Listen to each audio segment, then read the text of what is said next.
Kalau boleh hindarkanlah, jauh-jauhkanlah. Kita khawatir bila kita mati diazab tangan kita dengan paku dari neraka. Bila kita tanya, malaikat ini kenapa begini? Kata malaikat, ini lakon je.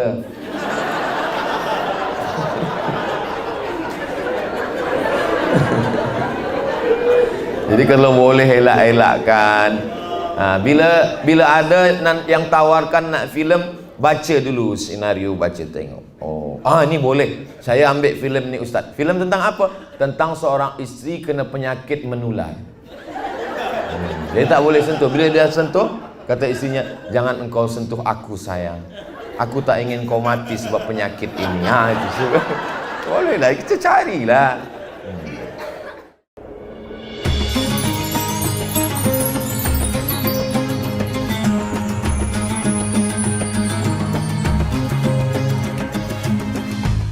Assalamualaikum Ustaz. Waalaikumsalam warahmatullahi wabarakatuh. Saya seorang pelakon. Kalau kita berlakon harus pegang tangan, tidak berlapik. Adakah haram? Ini agak susah sikit.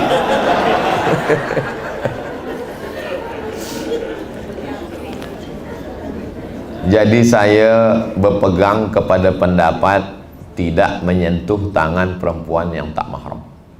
Jadi saya sampai hari ini bila jumpa jamaah, sebelum dia ulurkan tangan, sebab bila dia ada ulur nanti dia malu di hadapan orang banyak. Tengok dulu, sebelum ulur kita gini dulu. Sebelum dia ulur saya dah gini dulu. Ini yang begini ni tak ada di Maghribi. Ada kawan saya orang Maghribi, kemudian ada seorang perempuan. Bila dah dekat, dia terus katakan haram. Saya tengok wajah perempuan tu macam malu. Saya rasa-rasa nak gantikan dia kerana dia kasihan. Tapi bila kita orang Melayu, kita dah ada cara. Belum dia angkat tangan, kita dah gini dulu.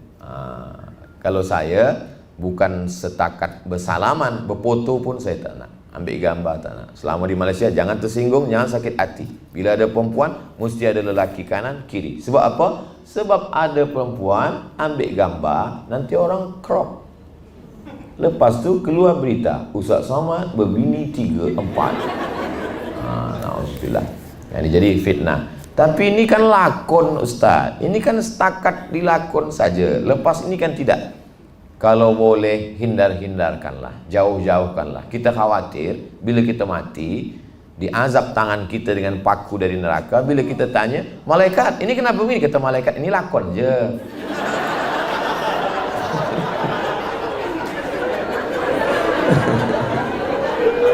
Jadi kalau boleh elak-elakkan. Bila ada yang tawarkan nak filem, baca dulu senario, baca tengok.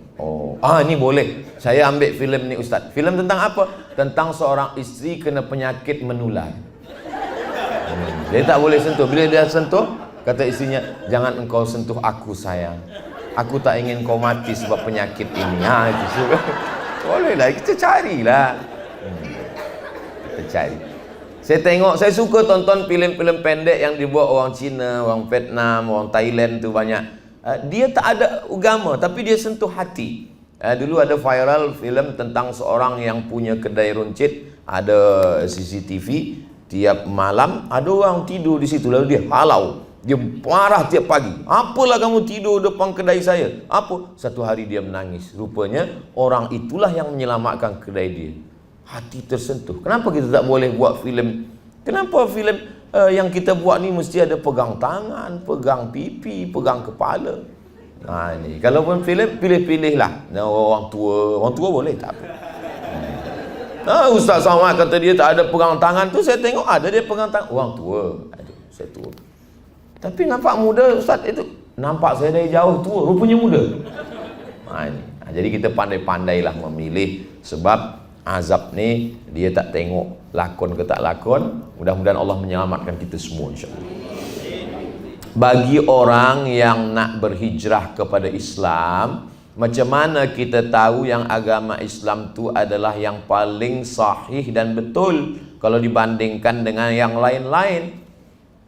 Yang pertama, bahwa Allah mengatakan dalam Quran, Innad dina indallahil Islam. Agama diridai Allah, Islam. Oh, kalau saya tak percayalah pada ayat ini. Jadi kita nak menjelaskan mukjizat-mukjizat dalam Al-Quran itu, maka berapa banyak orang masuk Islam sebab mukjizat. Dia dapat hadiah, gift Quran. Terima kasih, dia bawa balik ke rumah. Sampai di rumah, dia tengok, dia buka ayat tentang iqtarabatis sa'atu wan syaqqal qamar. Hari kiamat dah dekat, al-qamar, bulan terbelah.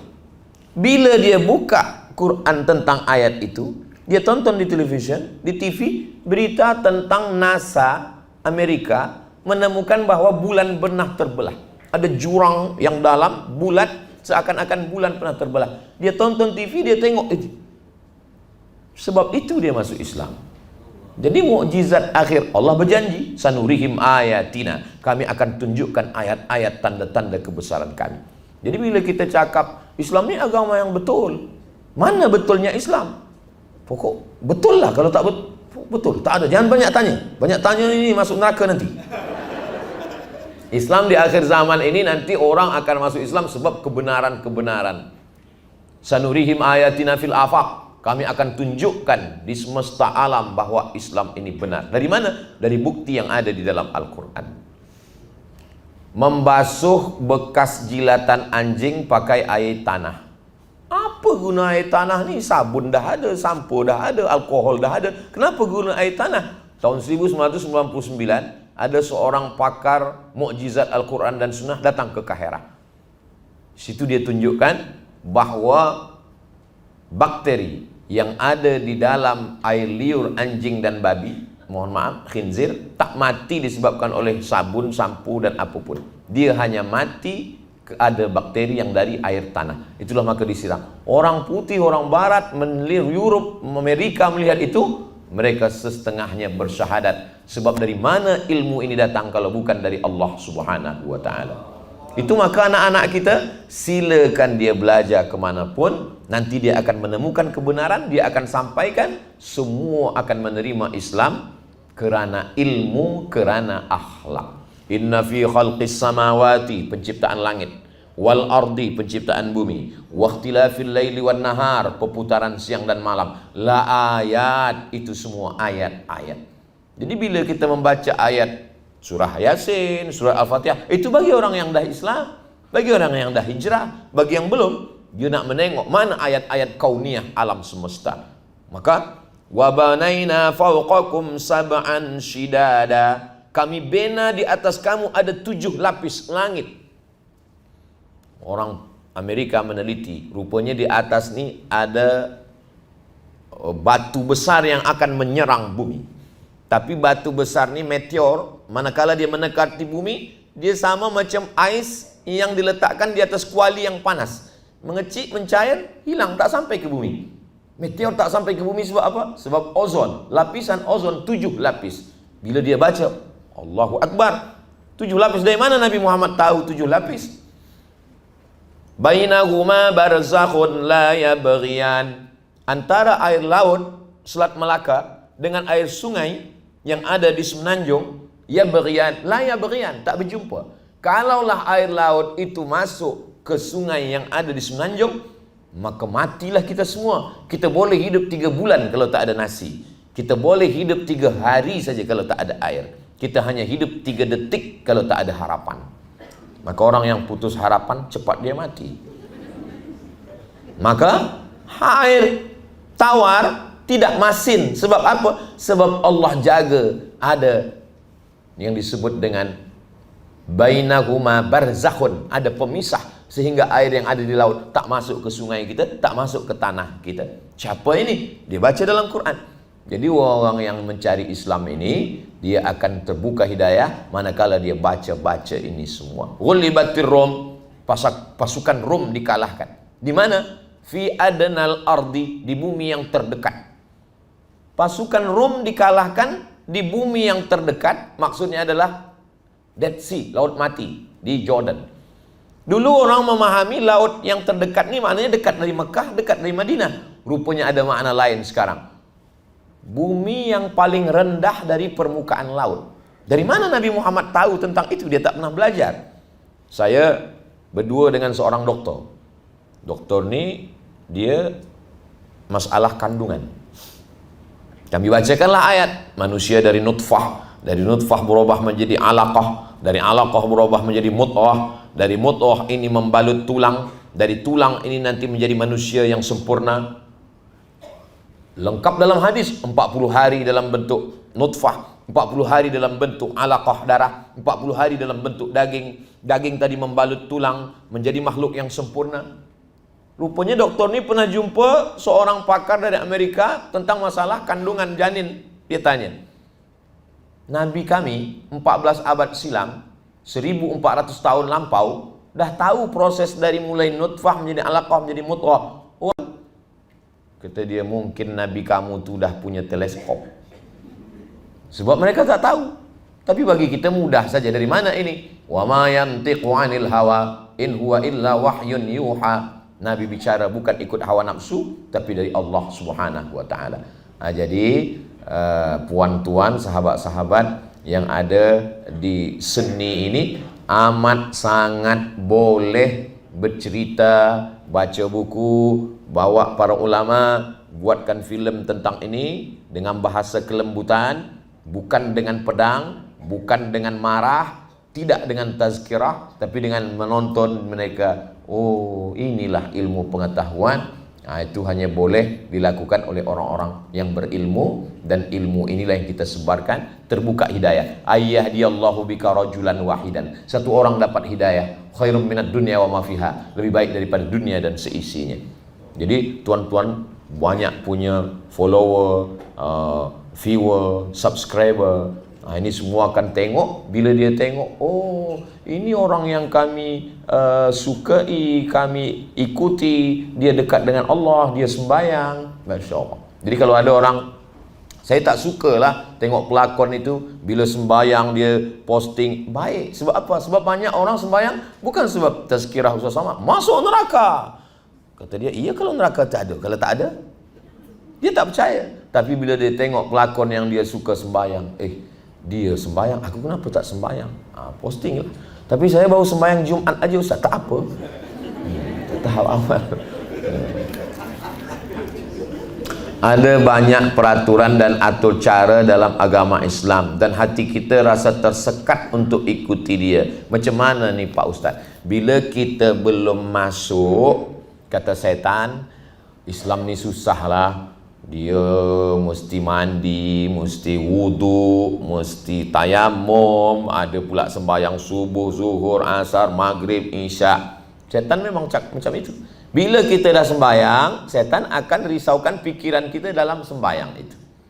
Bila kita dah selesai sembahyang, dia akan tak pernah berhenti. Ini memang kerja setan.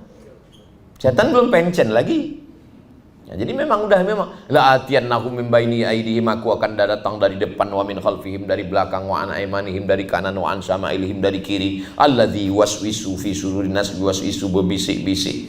Ini memang udah kerja setan. Kita lawanlah itu. Semua aturan yang ada dalam Islam ini, itu semuanya untuk kita, bukan untuk Allah Subhanahu wa taala.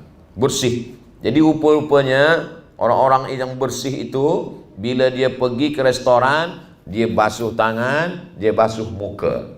Naik pesawat terbang, dia duduk di kelas eksekutif, tak lama datang pramugari membawa sapu tangan basah yang dengan air suam panas, dia basuh muka. Saya bila dia bagi tuala tu, saya tak basuhkan. Saya tak ke muka saya. Terbayang saya, ini dah ke muka berapa orang. Tapi bukan saya nak suruh puan-tuan ikut saya, pikiran saya saja. Ini bersih. Artinya apa? Rupanya mereka basuh tangan, basuh muka, basuh tangan, basuh muka. Siapa yang mengajarkan basuh tangan, basuh muka? Lebih daripada itu 14 silam. Basuh muka, basuh tangan, kepala, telinga, kaki, lebih lengkap dan sempurna Islam. Jadi nanti mereka setakat sekarang ni baru masuk muka, basuh tangan. Mungkin 100 tahun lagi baru dia kepala, telinga dan kaki. Proses dalam Islam yang luar biasa. Saya jumpa dengan doktor. Kata doktor ni, Ustaz Somad, ini badan kita ni ada lubang. Bila kita nak masukkan makanan, masuk lubang mulut. Bila nak masuk angin, ada lubang kulit. Tapi tulang tak ada lubangnya. Jadi macam mana tulang ni boleh makan? Banyak bergerak. Macam mana kita banyak bergerak? Itulah orang ada maraton, ada exercise, ada macam-macam. Dia berlari, macam-macam. Tapi kita orang Islam, dia bergerak. Tegak, rukuk, sujud. Macam mana tulang leher boleh makan? Qabliyah subuh. Assalamualaikum warahmatullahi. Assalamualaikum warahmatullahi. Qabliyah subuh, sembahyang subuh. Qabliyah zuhur, zuhur. Ba'diyah zuhur. Qabliyah asar, asar. Qabliyah maghrib, maghrib. Ba'diyah maghrib. Qabliyah isya, isya. Ba'diyah isya. Tahajud, witir, duha, isyraq, awabin. Sehat wal afiat. Jantung kita di bawah, otak kita di atas. Berat darah ni naik dari jantung ke otak sebab dia mendaki ke atas. Maka dibantu dengan sembahyang. Mana kita bersujud, berapa kali kita sujud dari mulai subuh hinggalah malam. Maka saat itu turunlah darah membawa oksigen turun ke otak, maka sehat walafiat. Nanti orang baru sadar, oh ini rupanya hikmah rahsia daripada ajaran Islam membuat orang sehat. Tapi kenapa orang Islam sakit? Sebab dia sujud tak sempat darah tu sampai ke otak. Baru sampai ke tengkuk dia tegak lagi. Kata darah ni, apa ni, serius ni kita ni. Aku belum sampai lagi, kata dia. Jadi rahsia-rahsia semua dalam Islam ni tentang kebersihan, tentang kesihatan. Tapi bukan maknanya kita sembahyang, kita kata aku sembahyang zuhur supaya leher sehat, jantung sehat, kepala sehat. Tidak, kita tetap lillahi ta'ala. Sihatnya itu adalah hadiah daripada Allah subhanahu wa ta'ala. Memang kita tengok Islam ni banyak betul aturan, tapi bila kita amalkan, itu semuanya kembali kepada kita semua. Islam agama yang amat sangat detail, sampai yang kecil-kecil dia uruskan semuanya. Itu semua untuk kebaikan manusia, sebab ini datang daripada Allah subhanahu wa ta'ala. Yasin wal Qur'anil Hakim innaka laminal mursalin ala siratim mustaqim tanzilal azizir rahim. Dari Allah subhanahu wa ta'ala. Saya mengenali seseorang yang sangat kuat ibadahnya, bersedekah, hadir ke majlis ilmu, tapi kata-katanya selalu menyakiti orang sekelilingnya, pemarah dan tiada akhlak yang sepatutnya bagi seorang muslim. Boleh jelaskan Ustadz kaitannya dengan hablum minallah hablum minannas? Ada seorang pensyarah, sahabat saya, dia puasa Isnin Khamis tapi pemarah. Jadi kawan dia tanya ke saya, Ustaz Samad, iya, kenapa kawan kita tu puasa Isnin Khamis tapi dia pemarah? Kata saya, marah dia tu dah berkurang sebab dia dah puasa Isnin Khamis. Bila dia tak puasa Isnin Khamis, lebih daripada itu lagi. Oh, Ustaz Samad ni membela dia lah. Maknanya adalah mungkin dia dalam proses. Tapi ada makna lain, jangan berhenti di situ. Yang jadi masalah ini adalah bila kita rasa kita dah sampai di last station. Jangan. Saya tak pernah merasa saya dah sampai, belum. Kita selalu merasa kita dalam proses menuju kesempurnaan. Tak boleh. Belajar memang BA, Master, PhD, Profesor. Tapi dalam Islam belajar minal mahdi ilal lahdi. Saya tetap sampai hari ini, saya tetap membaca, saya tetap belajar. Banyak yang kita tahu, lebih banyak lagi yang kita tak tahu. Macam berjalan tepi pantai. Bila kita jalan tepi pantai, pertama air itu menenggelamkan hingga ke lutut kita. Lepas tu dia tenggelam sampai ke pinggang kita. Lama-lama tenggelam sampai ke leher kita. Lama-lama kita tenggelam, tapi lautan masih banyak. Begitulah kita belajar Islam ini. Awal-awal kita sangka, oh, belajar pertama di pondok, kitab tafsir Jalalain, bawa ke mana-mana. Pergi ke masjid, sangka orang nak baca, rupa untuk bantal tidur. Sampai ke Kaherah kita tengok kitab 1 meter panjang. Oh, rupanya ilmu yang selama ini tak ada apa-apa. Jadi bila kita tengok ada kawan rajin sembahyang, rajin majlis, masih marah, mungkin dia dalam proses. Tapi kita sampaikan, kamu jangan berhenti di situ. Bahwa terus orang yang baik, kata Nabi SAW, adalah akmalul mu'minina imanan. Orang yang paling sempurna imannya siapa ya Rasulullah? Ahsanuhum khuluqan. Orang yang paling baik akhlaknya. la yadkhulul jannah, tak masuk surga. Man kana fi qalbihi, siapa yang dalam hatinya mithqala habatin min khardalin min kibrin, ada sombong sebesar biji sawi. Suatu nanti masa kita akan dihadapkan pada Allah Subhanahu wa taala. Ya'ti yaumal qiyamati bi salatin, ada orang yang menghadap Allah, sembayangnya banyak, wa siyamin, puasanya banyak, wa zakatin, zakatnya banyak, wa hajjin, haji umrahnya banyak. Qad syatama haza, lidahnya kasar, mencaci maki, sumpah serapah, hamun fulan fulan. Semua mereka akan datang menuntut kepada dia. Itulah maka saya bila tazkirah selalu saya sampaikan, demikianlah tazkirah ini saya sampaikan. Bila ada kata-kata yang tak berkenan di hati, sudikah puan tuan memaafkan saya? Semua cakap sudi, selesailah saya. Daripada saya cari di padang mahsyar, susah kita nak mencari. Di padang lumut aja susah, pergi padang mahsyar. Semua kita akan berkumpul, semua umat manusia ini berkumpul, dari mula Nabi Adam hingga Adam Smith. Semua akan menghadap Allah Subhanahu wa taala. Sekecil apapun akan dihisap di hadapan Allah Subhanahu wa taala. Ada orang sembayangnya banyak, puasanya banyak, zikirnya banyak, dia sangka dia dah siap masuk surga. Manakala dihisap, cerita ni ada dalam kitab Risalah Al-Qushairiyah, Imam Al-Qushairi. Dulu kita dah khatamkan di masa Covid, saya tak pergi.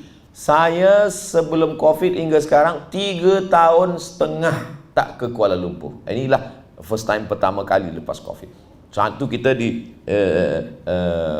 online saja. Di dalam kitab tu saya baca, dia banyak sembahyang, banyak puasa, banyak haji, banyak zikir, banyak khatam Quran. Tapi manakala dihisap-hisapnya lama. Sebab apa? Balik kenduri tersangkut daging di celah gigi, tak lepas-lepas. Lama lagi sampai rumah. Dia berjalan, dia ambil ujung ranting kayu rumah orang, dia cucukkan. Alhamdulillah lepas. Rupanya itu yang lama hisap. Ujung ranting, mana ada orang rugi? Kita bukan ujung ranting, sama buah-buahnya sekali kita ambil. Jangan aniaya orang, jangan makan harta haram, jangan rosakkan hati orang, jangan ambil harta orang, jangan ganggu anak orang, bini orang, kawan orang. Maka insya Allah kita akan selamat. Ibadah ni dua. Ibadah ni dua. Satu action, satu off. Sembayang, action. Tegak, rukuk, sujud. Haji, tapi ada yang tak ada action sama sekali. Off. Apa dia? Menahan diri. Tak makan harta orang, tak ganggu orang, tak rosakkan orang. Jadi banyak orang menganggap yang namanya ibadah itu adalah puasa, zikir, baca Quran. Ada ibadah yang lebih hebat. Diam, tak mengganggu orang, tak rosakkan hati orang, tak cakap kasar. Tapi jangan lepas tazkirah ni, esok tak ada lagi. Sebab tazkirah Ustaz Somad, laki saya tak sembahyang sunat lagi. Bila ditanya, kenapa tak sembahyang? Cukup diam saja. Tak, maknanya kita tetap sembahyang sunat, kita tetap zikir baca Quran, tapi jangan sampai rosakkan hati orang, kacaukan pikiran orang, sakiti hati orang. La yadkhulul jannata nammamun, tak masuk surga orang yang suka mengadu domba. Mengadu domba, cakap ini bawa kemari, cakap ini bawa kemari, menengok orang berkelahi kita senang. Dulu orang bila nak melaga orang, dia datang ke rumah orang, datang ke rumah ini, datang ke rumah ini. Sekarang tak, dia cukup tulis di grup WhatsApp, dia cukup kirimkan voicemail, dia cukup fitnah sana, buat sindir sana, sindir sini, tulis di FB, tulis Instagram. Ustaz Somad olok-olok Instagram, FB, dia pun ada Instagram, ada. Yang belum follow lah. Hablum minallah mesti baik, hablum minan nas juga baik. Ada orang yang sembahyang pagi, petang, siang, malam, tapi tak mau tahu, tak tahu dengan jiran. Apa kata Nabi SAW? Laisa bil mu'min, dia bukan orang beriman. Siapa itu? Yabitu syab'anan, tidur kenyang, wajaruhu ila jambihi ja'i'un, jiran tak makan, dia tak mau tahu. Maka kita mendengar bagaimana dia, oh ini ada orang tak makan, ini ada kepedulian kita menengok orang lain. Soalan untuk Ustaz Somad, bagaimana cara untuk kita selamatkan diri dari fitnah akhir zaman? Ada 3 tempat kita. Yang pertama, tempat tinggal. Yang kedua, tempat bekerja. Yang ketiga, tempat yang tidak di alam nyata. Tempat tinggal, alam nyata. Tempat bekerja, alam nyata. Yang tak nyata ni, alam ghaib. Mana itu? Sosial media. Dia tak nyata. Maka 3 alam ni mesti kita kawan-kawan baik.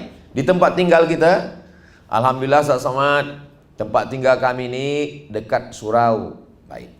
Dekat masjid. Saya kereta-kereta ni mahal Ustaz, tapi saya tak pakai. Saya ada motosikal kecil nak pakai sembahyang ke masjid. Ni tempat tinggal. Yang kedua, tempat kerja. Alhamdulillah tempat kerja saya pun orang baik. Di office saya, bila ada sembahyang tanya, awak dah sembahyang? Ayo kita sembahyang dulu.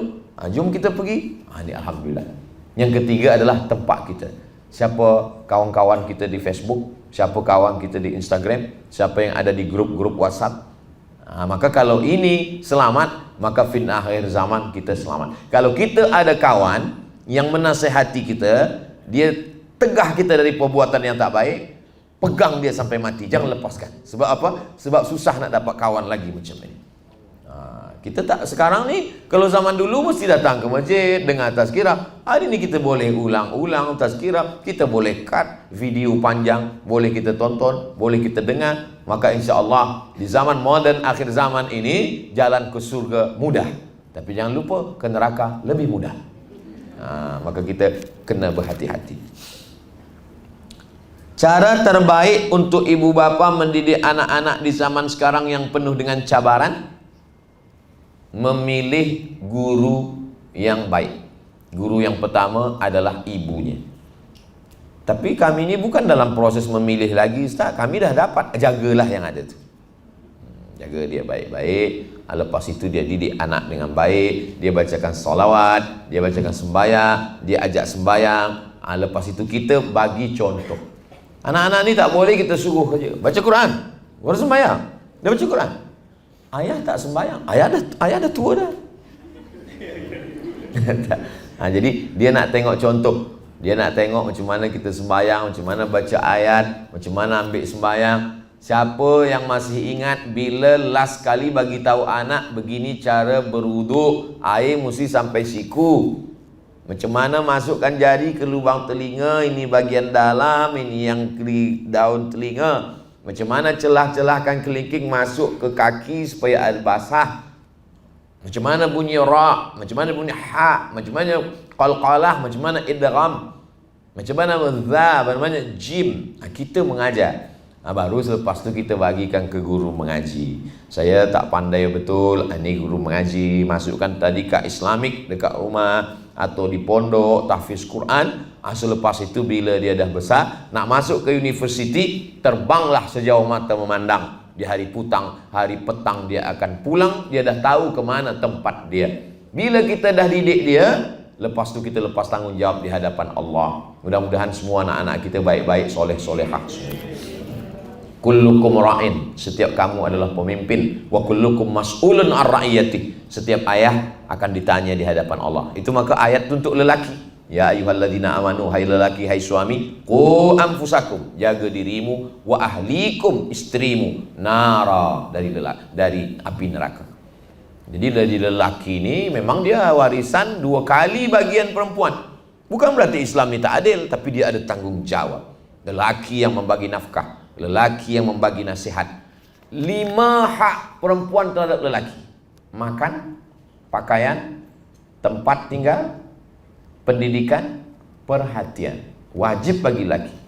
Maka karena berat ini, banyak lelaki sekarang dia tak siap nak jadi lelaki. Bila ditanya, kamu ni lelaki apa perempuan? Sebenarnya saya ini perempuan, tapi masuk dalam badan lelaki. Kita mesti lelaki. Ini memang sudah dipilihkan Allah Subhanahu wa ta'ala. Apa tindakan pertama untuk perbaiki akhlak? Guru yang terbaik adalah kawan. Itu kata Imam Ibnu Maskayoh. Nama kitabnya Tahzibul Akhlak, menghaluskan akhlak. Jadi yang paling tahu itu adalah kawan. Jadi saya mesti tanya ke kawan saya, apa yang kurang? Kawan, orang yang dekat dengan kita. Ibu kita, dulu masa almarhumah mak masih ada, saya bawa pergi tazkirah. Lepas tazkirah saya tanya, macam mana tazkirah tadi mak? Aku dengar kau macam orang mengamuk. Tak boleh ke kau turunkan suara kau sikit? Lepas tu saya turunkan sikit. Jamaah semua, mari kita bertakwa. Pergi tazkirah lagi masjid, saya tanya, "Cemana tadi, Mak?" "Kau bercakap macam dikejar anjing. Cepat betul. Apa tak bercakap pelan macam orang bercerita?" Macam mana tadi? Jadi orang yang bersama dengan kita. Selepas mak meninggal, isteri tanya, "Macam mana tadi?" Mata menengok perempuan aja lah, macam tak ada lelaki. Itu maka dari tadi saya tengok lelaki. Jadi ada orang, bukan berarti kita dah ustaz, kita dah profesor, kita lah yang segalanya tahu. Tak. Saya tak tahu kepiah saya ni apakah lurus atau miring. Mana tahu? Siapa bagi tahu? Ada orang bagi tahu. Dia tunjuk-tunjuk. Orang baru kita luruskan. Orang gelak aja tengok kepiah kita miring, dia gelak. Lagi kita ada yang bagi tahu. Cermin dia bagi tahu kita, tapi cermin tak jujur. Telinga kanan dia kata kiri. Maka bila kita selfie, sedang makan, komen orang, ustaz jangan makan pakai tangan kiri, haram tu. Dia pakai tangan kanan, kita guna mirror. Sebab apa? Sebab dia balikkan. Tak betul dengan yang ada di cermin. Yang paling jujur adalah kawan. Jadi kalau dapat isteri yang jujur, suami yang jujur, kawan yang jujur, orang tua yang jujur bagi tahu kelemahan kita. Orang hanya bagi tahu kelebihan. Kamu Masya Allah the best lah. Padahal dia sebenarnya nak jatuhkan kita. Pujian menjatuhkan kita. Tapi satu saat perlu juga orang bagi pujian untuk bagi semangat dia. Orang sakit di rumah sakit, kita mesti bangkitkan semangat. Kita tak boleh jujur. Macam mana kau tengok aku ni? Kalau macam ni tak sampai hari Jumaat nampaknya selesai ni. Bagilah dia semangat. Macam mana saya ni ustaz? Saya dah banyak tempat tengok orang sakit. Sakit macam kau ni tak ada apa-apa. Tapi kata doktor, saya dah doktor tu lebih dulu mati daripada kau. Bangkitkan semangat dia. Ada masanya. Maka kita tanya kawan. Kawan yang paling baik, kawan yang menunjukkan kekurangan kita, yang tidak mengangkat-angkat kita lebih dari tempat kita. Maka ini untuk memperbaiki akhlak kita. Lepas itu barulah kita perbaiki kekurangan kita. Bila kita sakit, kita boleh pergi hospital, kita tanya doktor, "Saya ini sakit apa doktor?" "Awak ni sakit ini, sakit ini." Tapi kalau akhlak tak ada. Sampai setakat ni saya belum tahu ada doktor yang boleh menunjukkan akhlak. Doktor kanser ada, doktor tulang ada, doktor kandungan ada, tapi doktor tentang akhlak belum jumpa lagi. Siapa doktor kita? Sebab orang bila tak tahu dia sakit, pagi minum gula, siang minum gula, minum teh gula, minum kopi gula, minum susu gula. Tapi bila dia dah tahu dia sakit gula, dia haramkan. Dikasih teh haram. Sebab apa? Dia tahu dah dia dah sakit. Macam mana kita tahu bahawa kita ni tak berakhlak? Ada orang bagi tahu. Bila kita dah tahu, maka insya-Allah. Ustaz Somad, siapa yang bagi tahu Ustaz? Orang-orang yang dekat dengan saya. Saya tanya, apa yang perlu diperbaiki? Bila saya pergi pada ustaz, pada tuan guru, pada orang baik, saya tanya. Jamaah pun begitu juga. Kalau nak bagi tahu saya, janganlah depan orang ramai, nanti saya malu. Bagi tahulah manakala kita duduk berdua, anda bagi tahu. Ustaz Somad, ada hal yang nak saya bagi tahu ni tentang kekurangan ustaz. Boleh kita 4 mata? Jangan 4, 3 pun boleh. Kemudian supaya kita ni tak angku, tak sombong, supaya kita tidak merasa diri kita lebih dari orang lain, maka kita selalu ke tempat orang sakit, tengok orang mati. Saya bila ada dapat kabar ada orang meninggal, saya datang. Saya tengok, saya buka tutup muka, saya tengok, saya cium. Saya nak merasakan bagaimana sejuk orang mati. Sama lelaki lah, yang perempuan cium mengamuk lelaki dia walaupun dah mati. Kita hantar jenazah sampai ke liang lahat. Saya guna mask, saya tutup muka, saya pakai baju. Orang tak tahu. Sebab bila orang tahu, saya tak fokus nak tengok orang meninggal. Semua salam. Lupa tujuan kita nak tengok orang mati. Tunggu sampai ke liang lahat, tengok ke dalam. Abdul Somad, hari ini kau mengantar mereka. Esok hari engkau yang akan diantar. Hari ini kau sapu kepala orang. Ini anak yatim. Esok anak engkau akan disapu kepalanya. Sebab kau akan mati, meninggal dunia. Isteri yang hari ini kita kata kau buah hati belayan jiwa, siang dan malam terbayang-bayang, makan tak kenyang, tidur tak lelap. Bila kita mati, 4 bulan 10 hari saja dia tunggu. Lepas tu dia akan nikah dengan orang yang lebih handsome, lebih muda, lebih sekali. Tapi jangan gara-gara sebab cakap saya ini balik nanti tak mesra lagi. Saya tujuan ni supaya nak ingatkan kita bahawa kita akan mati menghadap Allah. Dengan itu kita akan perbaiki akhlak kita. Setiap bulan mesti saya pergi ke rumah sakit. Tapi tak ada saudara mara kawan yang sakit. Tak apa, tanya. Bila security tanya, nak tengok siapa? Semua nak saya tengok. Siapa suruh? Ustaz Somad. Ini videonya. Kata security, aku pun dah lama kerja tapi tak ambil pelajaran. Sebab tiap hari dah tengok orang sakit, orang mati. Tapi sekarang tiap hari tengok tak menyentuh hati. Jadi kita perlu tengok ini. Ada nasihat yang berbunyi bersuara, tapi ada nasihat yang tak berbunyi dan tak bersuara. Dia masuk ke dalam hati kita. Habis. Itulah pertemuan kita petang ni. Masya Allah, tabarakallah. Lebih 5 minit. Mudah-mudahan Allah mengampunkan dosa. Di akhir majlis mari kita sama berdoa kepada Allah. Allah mudahkan semua urusan kita. Allah jaga keluarga kita sakinah mawaddah warahmah. Anak-anak kita soleh dan solehah. Kita dibagikan istiqamah hati zahir dan batin. Mati kita husnul khatimah.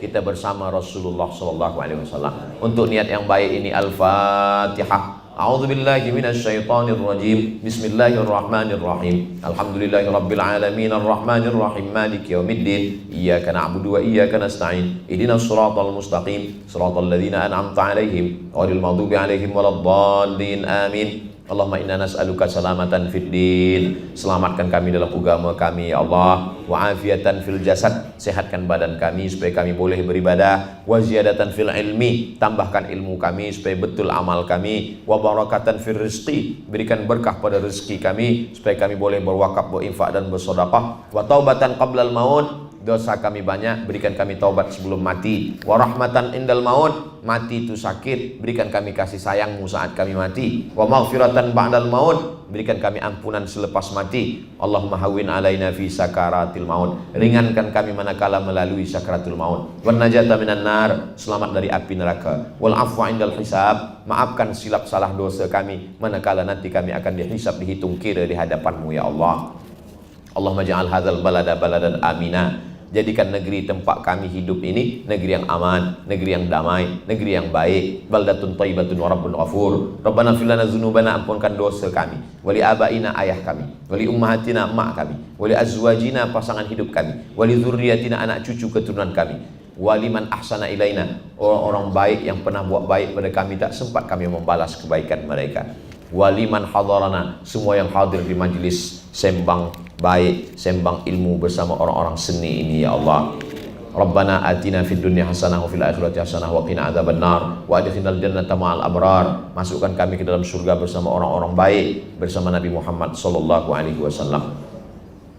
Wa sallallahu ala sayyidina Muhammadin wa ala alihi wa sahbihi wasallam walhamdulillahi rabbil alamin. Taqabbalallahu minkum minna wa minkum taqabbal ya karim. Lebih 1 jam 60 minit kita bersama. Mudah-mudahan kebersamaan kita ini bernilai amal soleh. Ada kata-kata tak berkenan di hati, menyinggung perasaan, saya Al-Faqir Abdul Somad mohon maaf. 10 jari diangkat 11 dengan kepala. Mudah-mudahan Allah mengampunkan silap salah kita semua. Saya tutup dengan tradisi di bumi Melayu dengan berpantun menangkap puyuh di Bukit Selasih. Thank you dan terima kasih. Wassalamualaikum warahmatullahi wabarakatuh. I love you too.